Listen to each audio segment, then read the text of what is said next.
आज के हमार संदेश बा, हमार चरवाहा हमनी के साथ बा।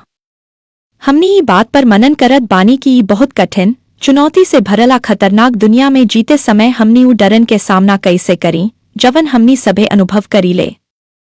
परमेश्वर के संदेश अपनी प्रजा खातिर हमेशा से ई रहल बा, मत डेर, काहे कि हम तोहरा साथ बानी।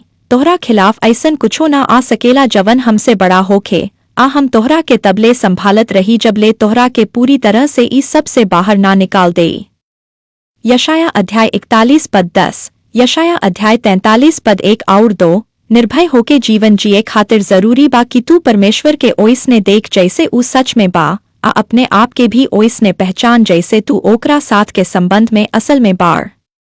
बाइबल में परमेश्वर हमनी के कई तरह के चित्र उदाहरण के माध्यम से समझावेला कि ऊ के हवे हमनी ओकरा साथ के संबंध में के बानी। उन्हीं चित्रन में से एगो बा चरवाहा भेड़ के चित्र। परमेश्वर चरवाहा हवे हमनी ओकर भेड़ बानी। परमेश्वर के अच्छा चरवाहा कहल जाला ओकर प्रजा के ओकर चराई के भेड़ कहल जाला। ई चित्र ही बतावेला कि सर्वशक्तिमान परमेश्वर खातिर हमनी केतना कीमती बानी हमनी के कतना देखभाल करेला। एक अच्छा चरवाहा के ई छवि जवन आपन भेड़ के देखभाल करेला उन लोगन खातिर बहुत गहिरा मतलब रखत रहल जवन खातिर बाइबल के किताब सब लिखल गयल, मतलब यहूदी लोग, इसराइल के प्रजा। बाइबल में दर्ज घटना सब मुख्य रूप से इसराइल के जमीन पर भयल, जहवा के संस्कृति में भेड़ के बहुत कीमती मानल जाला। लोग बढ़िया से जानत रहल कि एक अच्छा चरवाहा के आपन भेड़ खातिर कैसन देखभाल करे के चाहिए। भेड़ इसराइल के सबसे कीमती संपत्ति में से एक रहल, लेकिन काहे कि ऊ पूरा तरह से निर्भर प्राणी हई, ओ लोग के दूसरा जानवरन से कहीं ज्यादा देखभाल ध्यान के जरूरत पड़ेला। ऊ एक अच्छा चरवाहा के व्यवस्था, सुरक्षा मार्गदर्शन बिना जी ना सकेली। चरवाहा के अपना भेड़ खातिर बढ़िया चरागाह पानी के इंतजाम करे के पड़ेला, उनकरा के जंगली जानवरन से बचावे के पड़ेला, ऐसन राह पर ले जाए के पड़ेला जहवा उनकर सब जरूरत पूरा हो सके। पिछला 3 हफ्ता से हमनी एगो भजन पर ध्यान देत पानी जवन इसराइल के सबसे मशहूर राजा में से एक राजा दाऊद लिखले रहले। ऊ भजन संहिता अध्याय 23 लिखले, जवन शायद बाइबल के सबसे मशहूर भजन हवे। भजन संहिता अध्याय 23 में दाऊद प्रभु के अपना चरवाहा कहले बतावले कि परमेश्वर के ओकरा खातिर व्यवस्था करे, ओकर रक्षा करे ओकर मार्गदर्शन करे के का मतलब होला। दाऊद इसराइल के राजा बने से पहिले अपना जवानी में चरवाहा के रूप में समय बितवले रहले। ऊ अपना अनुभव से बढ़िया से जानत रहले कि भेड़ के कतना देखभाल के जरूरत होला। एक अच्छा चरवाहा बने खातिर मतलब जवन अपना काम में निपुण होखे काका करे के पड़ेला। ई भजन के सबसे मशहूर पंक्ति शायद ई बा, चाहे हम घोर अंधकार के तराई में होके चली तो भी हम कवनो बुराई से ना डेराइब, काहे कि तू हमरा साथ बाड़। भजन संहिता अध्याय 23 पद 4। मौत के छाया के तराई ई जीवन हवे। दाऊद जानत रहले कि ओकर चरवाहा प्रभु ओकरा साथ बा जब ऊ जीवन के राह पर चलत रहले। एही से ऊ ना डेराइले। आज हमनी और गहराई से समझब कि परमेश्वर के हमनी के साथ हमार चरवाहा के रूप में रहे के असली मतलब का बा। चरवाहा भेड़ के ई उदाहरण हमनी सर्वशक्तिमान परमेश्वर के बीच के संबंध के कई पहलू के समझावेला। ई चित्र हमनी के परमेश्वर के हमनी के प्रति नजरिया के समझे में मदद करेला। आई समझ हमनी के बिना डर के जीवन जिए में समर्थ बनावेला। परमेश्वर आदमी औरत के ई उद्देश्य से बनवले कि ऊ ओकर बेटा बेटी बनके ओकरा साथ प्रेम के संबंध में जिए अपने जीवन के तरीका से अपना स्वर्गीय पिता के महिमा आदर देवे। इफिसियों अध्याय 1 पद 4 और 5। हम सृष्टि के कारण परमेश्वर के बानी, काहे कि उहे हमनी के बनवले बाड़े। लेकिन हम सभे पाप के जरिए परमेश्वर से अलग होखे के चुन लिहल बानी। रोमियो अध्याय 3 पद 23। बाइबल हमनी के ओ भेड़ जैसन बतावेला जे भटक गयल बाड़ी। जैसे लिखल बा, हम सभे भेड़ जैसन भटक गयल बानी, हमनी में से हर एक आपनापन राह चुन लेहलस, मतलब हमनी परमेश्वर के राह छोड़ के आपन राह पकड़ लेहनी। यशाया अध्याय 53 पद 6। मनुष्य भेड़ के तरह निर्भर प्राणी हवे। हमनी के यही तरह से बनावल गयल बा कि हम अपना सृष्टिकर्ता पर निर्भर रह के जीवन जी। ओकरा बिना हम ना सिर्फ अपना बनावल जाए के उद्देश्य जवन की ओकर बेटा बेटी होखल बा ओसे भटक जानी, बल्कि हमनी लगे कुछो ना रह जाला, हम कुछो ना जान पाई, हम कुछो ना बानी हम कुछो ना कर पाई। ई दुनिया में जेतना भी पीड़ा आ दुख बा ओकर असली कारणी बाकी मनुष्य अपना सृष्टिकर्ता आ मालिक से भटक गयल बा आ अपना बनावल जाए के उद्देश्य के खिलाफ जी रहल बा काम कर रहल बा। पिछला पढ़ाई में हम देखनी कि दाऊद अपना अनुभव से जानत रहलन कि भेड़ भटक जाली आ काहे की भेड़ कीमती होले जब ऊ भटक जाली त एक अच्छा चरवाहा ओके खोजे निकल जाला ताकि ऊ ओकरा के बचा के फिर से लौटा सके, ना कि सजा देवे या डांटे। इसराइल के लोग ही बात के बढ़िया से समझत रहल कि काहे की भेड़ के मूल्य होला त अच्छा चरवाहा खो गईल भेड़ के खोजे जाला। ई उनकर संस्कृति के हिस्सा रहल। ऊ लोग ही बात अपना अनुभव से जानत रहल।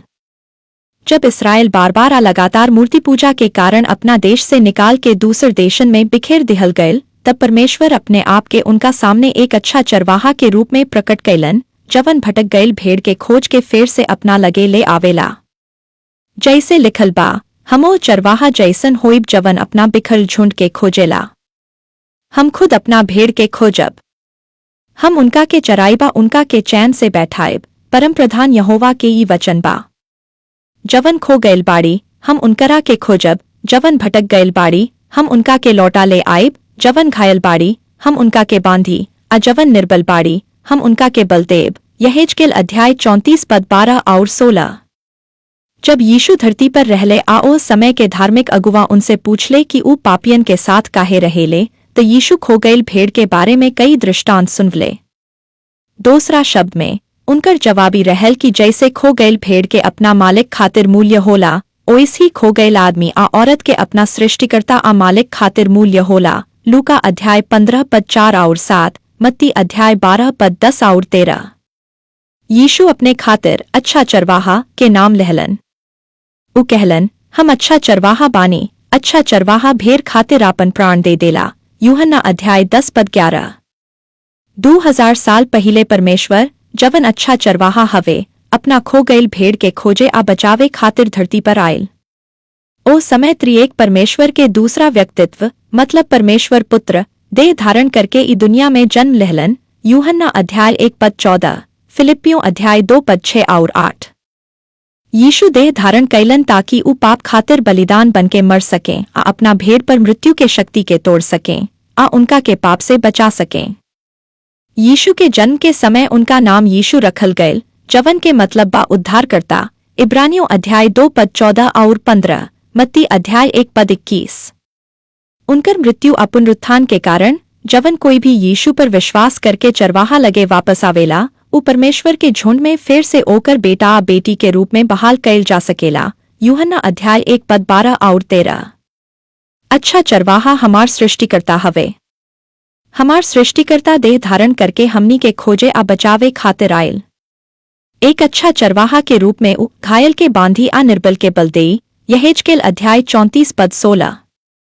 जब यीशु कहलन हम अच्छा चरवाहा बानी तो मूल भाषा यूनानी में हम हई खातिर जवन शब्द इस्तेमाल भइल ऊ एगो एमी यहोवा बा जवन के मतलब बा हम हई। ई उहे नाम हवे जवन सर्वशक्तिमान परमेश्वर अपने खातिर तब इस्तेमाल कैले रहले जब ऊ कई सौ साल पहिले मूसा के मिस्र के गुलामी से इसराइल के बाहर निकाले खातिर बोलवले रहले। निर्गमन अध्याय 3 पद 14। एह तरह हम हई नाम के इस्तेमाल करके यीशु साफ साफ बतावत रहले कि ऊ जवन अच्छा चरवाहा हवे उहे परमेश्वर हवे। ओ दिन यरूशलेम में जे भी यीशु के ई बात सुनलस ऊ समझ गयल कि ऊ का दावा करत बाड़े। हमनी ई बात एह से जानत बानी काहे कि धार्मिक अगुवा मतलब फरीसी लोग जैसन प्रतिक्रिया देहलस। जैसे लिखल बा, हम तोहरा से सच सच कहत बानी कि इब्राहिम के होखे से पहिले हम हई। तबू लोग उनका पर पत्थर मारे खातिर पत्थर उठा लहलस लेकिन यीशु मंदिर से निकल गईलन। यूहन्ना अध्याय 8 पद 58 और 59। ऊ अगुवा लोग उनका के पत्थर मार के मारे के कोशिश खातिर कैलस काहे कि ऊ समझ गयल रहे कि यीशु अपने आप के परमेश्वर बता रहल बाड़े आ उनका हिसाब से ई निंदा रहे ऐसन पाप जवन के सजा मौत रहे। पहिले मसीही लोग इस सच्चाई के राजा दाऊद से भी ज्यादा गहराई से समझलस कि प्रभु हमार चरवाहा हवे काहे कि ऊ लोग उहा के धरती पर आवत देखलस खो गईल भेड़ के खोजे खातिर आ फेर आपन भेड़ खातिर आपन जान देवे खातिर। प्रेरित पतरस जवन यीशु के पहिला चेलन में से एक रहले अपना एगो पत्र में लिखलन मसीह पाप खातिर एक बेर दुख उठवलन ताकि ऊ हमनी के परमेश्वर लगे ले जा सके पहला पत्रस अध्याय 3 पद 18। अच्छा चरवाहा अपना प्राणय खातिर देलन की हमनी खातिर रास्ता खुल जाव, ताकि हमनी फिर से अपना बनावल जाए के उद्देश्य में बहाल हो सकी, मतलब हमनी ओकर पवित्र आधर्मी बेटा बेटी बन सकी, जवन अपने पिता परमेश्वर के साथ प्रेम के संबंध में जीवन बितावेला।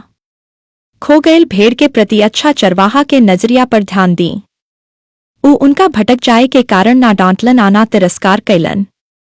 जैसे लिखल बा, ऊ नगनगरा गाँव गाँव घूमत रहलन, सभाघर में सिखावत रहलन, आ स्वर्ग के राज्य के सुसमाचार सुनावत रहलन, आ हर तरह के बीमारी आ हर तरह के कमजोरी के दूर करत रहलन। जब ऊ भीड़ के देखलन तो उनका पर तरस खाइलन, काहे कि ऊ लोग दुखी आ लाचार रहे, जैसे भेड़ जवन के कवनो चरवाहा ना होखे। मत्ती अध्याय 9 पद 35 और 36। जवन यूनानी शब्द के अनुवाद तरस आ करुणा कैल गैल बा, ओकर मतलब बा भीतर से गहराई तक हिल उठल या काहे खातिर गहिर सहानुभूति महसूस कैल। ई उहे शब्द हवे जवन यीशु के ओ भावना के बतावेला जवन ऊ भीड़ आ हर ओ व्यक्ति खातिर महसूस कैलन जे पीड़ा में रहले। ई उहे शब्द हवे जवन उच्चृंखल बेटा के बाप के प्रतिक्रिया के बतावे खातिर इस्तेमाल भइल, जब ऊ भटकल बेटा घर वापस आयल। जैसे लिखल बा, ओकर बाप ओकरा के देख के तरस खाइलन, दौड़ के ओकरा गले लगा लहलना चूम लहलन। लूका अध्याय 15 पद 20। परमेश्वर हमनी के देखेला, हमनी के जानेला, हमनी के चिंता करेला, आ हमनी के खोजे आ बचावे खातिर आइल बा। ओकर मदद हमनी के एह खातिर ना मिलेला कि हमनी ओकर लायक बानी, बल्कि यह खातिर मिलेला कि ऊ के हवे हमार सृष्टिकर्ता, आ हमनी के हई ओकर सृष्टि। ऊ ओ भेड़ खातिर भी अच्छा चरवाहा हवे जवन भटक गैल बाड़ी। आइन संक्षेप में भजन संहिता अध्याय 23 में सिखल बातन के याद करी। यहोवा हमार चरवाहा हवे, हमके कवनो चीज के कमी ना होई।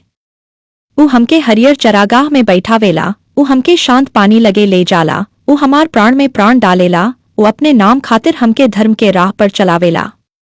चाहे हम घोर अंधियार के तराई से होके चली, तब भी हम कवनो बुराई से ना डेराइब, काहे कि तू हमरा साथ बाढ़, तोहार लाठी आ तोहार छड़ी हमके दिलासा देला। भजन संहिता अध्याय 23 पद 1 से 4।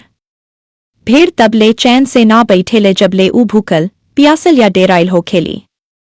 चरवाहा के काम होला कि ऊ अपना भेड़ खातिर ऐसन माहौल बनावे जहां ऊ निश्चिंत होके आराम कर सके। ई काम परमेश्वर जवन हमार चरवाहा हवे दाऊद खातिर कैलन। ऊ दाऊद के भीतर से आ बाहर से दुन्नों तरह से बहाल कैलन। जैसे लिखल बा, ऊ हमार प्राण के बहाल करेला, मतलब ऊ हमके नया ताकत देला, नया जीवन देला, आ हमार कमजोर हालत के फेर से मजबूत करेला। भजन संहिता अध्याय 23 पद 3। दाऊद जानत रहले कि चरवाहा उनकर मददे खातिर करेला, काहे कि ऊ खुद के हवे एक अच्छा चरवाहा। तू अपने नाम खातिर सच्चा बाढ़, आ तू हमके सीधा राह पर चलावेल। ऊ अपने नाम के महिमा खातिर हमके धर्म के राह में ले जाला। हर चरवाहा लगे एगो छड़ी आ एगो लाठी होखेला।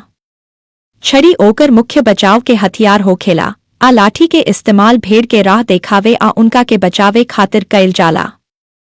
दाऊद एह बात से शांति या संतोष पावत रहले कि उनकर चरवाहा उनकर देखभाल बहुत सावधानी आ प्रेम से करेला। दाऊद भरोसा के साथ कह सकत रहले कि प्रभु उनकर राह देखाई, उनकर रक्षा करी, आ उनकर बचाव करी। आइन अभी भजन के पूरा करी। तू हमार दुश्मन लोग के सामने हम खातिर मेज बिछावेल, तू हमार सिर पर तेल मल देल, हमार कटोरा भर के उमड़ रहल बा। निश्चय भलाई आ दया हमार जिंदगी भर हमरा साथ साथ चली, आ हम सदा यहोवा के घर में रहब। भजन संहिता अध्याय 23 पद 5 और 6। दाऊद कहत बाड़न कि उनकर चरवाहा दुश्मन लोग के सामने उनका खातिर मेज तैयार करेला। ई चित्र परमेश्वर के देखभाल के कई पहलू के बतावेला, लेकिन एक अच्छा चरवाहा के संदर्भ में आ काहे कि दाऊद खुद भेड़ के देखभाल करत रहले, संभव बा कि उनकर मन में गर्मी के मौसम रहे। इसराइल के जमीन में एगो ठंड के मौसम होखेला, अक्टूबर के बीच से अप्रैल ले, आ एगो गर्मी के मौसम जून के बीच से सितंबर के बीच ले, आ बीच में बदलावे के समय भी होखेला। गर्मी सूखा मौसम होला, आ सर्दी बरसात के समय होला। बरसात हर जगह बराबर ना होला, लेकिन आमतौर पर उत्तर से दक्षिण आ पूर्व से पश्चिम जाए पर कम हो जाला, आ ऊंचाई बढ़े पर ज्यादा हो जाला।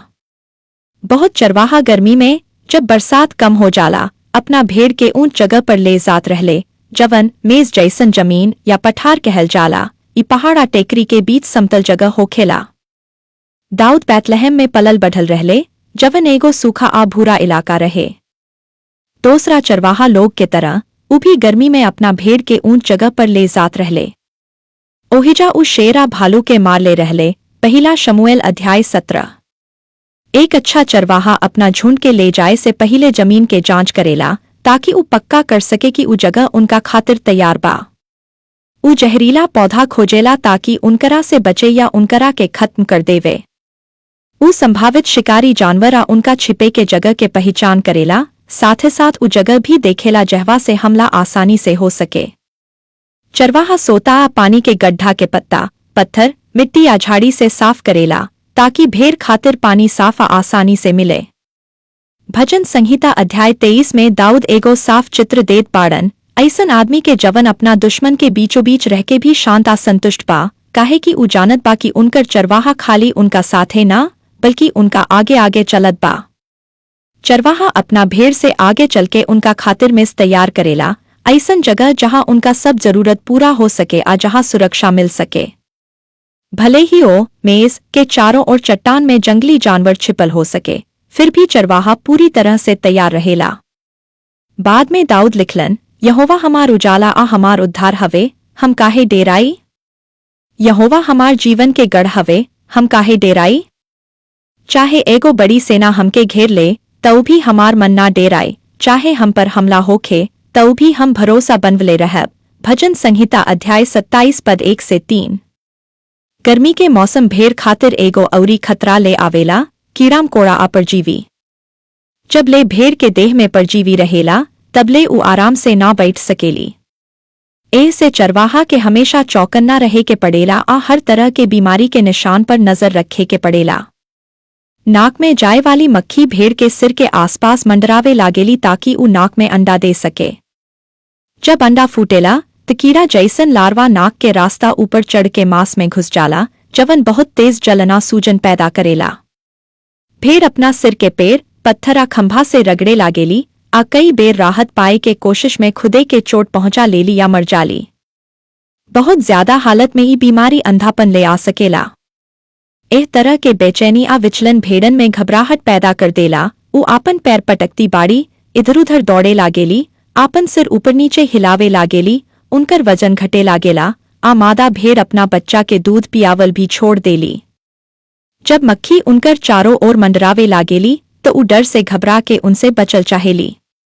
एह के अलावा स्कैब नाम के एगो बहुत संक्रामक बीमारी भी होला, जवन सूक्ष्म परजीवी के कारण फैल जाला। ई बीमारी भेड़न के सीधा संपर्क से फैल जाला, खास करके जब वो एक दूसरा से स्नेह में आपन सिर रगड़ेली। ए दोनों हालत में चाहे नाक के मक्खी होखे या स्कैब, सही इलाज खाली एक के बा, मरहम या तेल के लेप। ई मरहम अलसी के तेल, गंधक का दूसर चीज से बनावल जाला। कबोकबो भेड़न के डुबो के भी इलाज कैल जाला, लेकिन ई पक्का करे खातिर कि सिर के पूरा इलाज होखे, चरवाहा अपना हाथ से उनका सिर पर तेल लगावेला। ई अभिषेक भेड़न के फेर से शांति आराम में ले आवेला। एक अच्छा चरवाहा अपना भेड़न के सिर पर तेल लगा के उनका के राहत देला। भजन संहिता अध्याय 23 पद 5। पवित्र शास्त्र में तेल के इस्तेमाल पवित्र आत्मा के प्रतीक के रूप में होला। ए विषय पर हमनी बाद में विस्तार से चर्चा करब। जवन उद्धार परमेश्वर देला, उ मनुष्य के पूरी तरह से ओ स्थिति में बहाल करेला जवन खातिर उ शुरू में बनावल गयल रहे। पाप से जवन नुकसान मानव परिवार के भइल ओकरा के यीशु के बलिदानी मृत्यु के आधार पर आ पवित्र आत्मा के सामर्थ्य से पूरी तरह से ठीक कैल जाला। दाऊद आपन भजन के समापन शब्दन से करेले, हमार कटोरा उमड़ रहल बा। निश्चय भलाई आ दया हमार जिंदगी भर हमरा साथ साथ चली, आ हम सदा यहोवा के घर में रहब। भजन संहिता अध्याय 23 पद 6। पवित्र शास्त्र में कटोरा शब्द के इस्तेमाल प्रतीक के रूप में मनुष्य के जीवन के हालत बतावे खातिर कैल जाला। दाऊद एह बात से आपन पूरा जीवन के सार बतवले, काहे कि यहोवा हमार चरवाहा हवे, एही से हम संतुष्ट पानी। दाऊद जैसन चरवाहा तूफान के समय भी अपना भेड़न के साथ रहेला, आ ठंडा बरसात के कारण जवन भेड़ परेशानी में होखेली, उनकरा पर खास ध्यान रखेला। खास करके छोट मेमना, जवन अभी पूरा उनसे ढंकल ना होखेला, उनकरा के ज्यादा देखभाल के जरूरत पड़ेला। पहला सदी के चरवाहा लोग भेड़न के गरम रखे खातिर पानी में मिलाके दाखरस देत रहले। जब ई पेय उनका गला में डलल जाला तमेमना जल्दी ठीक हो जाला। दाऊद जानत रहले कि उनकर चरवाहा तूफान में भी आ तूफान के बाद भी उनकर हर जरूरत पूरा करेला। एही से दाऊद संतुष्ट रहले। दाऊदी भी जानत रहले कि चरवाहा के भलाई उनकर जरूरत पूरा करेला आ ओकर करुणा उनकर पाप के ढक देला। एक भेड़ के रूप में दाऊद ओ जगह से संतुष्ट रहले जहाँ उ रहले, मतलब प्रभु के घर में, जवन उनकर लगातार देखभाला चौकसी के स्थान बा। दाऊद चाहत रहले कि उ हमेशा अपना अच्छा चरवाहा के नजर में ओकर उपस्थिति में बनल रहेस। उ जानत रहले कि परमेश्वर के उपस्थिति ही उद्धार हवे। भजन संहिता अध्याय 42 पद 5। निष्कर्षी बा, अच्छा चरवाहा हमनी के साथ बा, ई जीवन के मैदान में भी। एही से हमनी के चाही कि हम आपन नजर ओही पर टिकवली आ ओकर उपस्थिति के एहसास के साथ जीवन जी। तब हमनी शांति में आ बिना डर के जीवन जी सकब। हमनी अगिला हफ्ता फेर मिलब। परमेश्वर आप सभे के आशीष देसो। आमीन।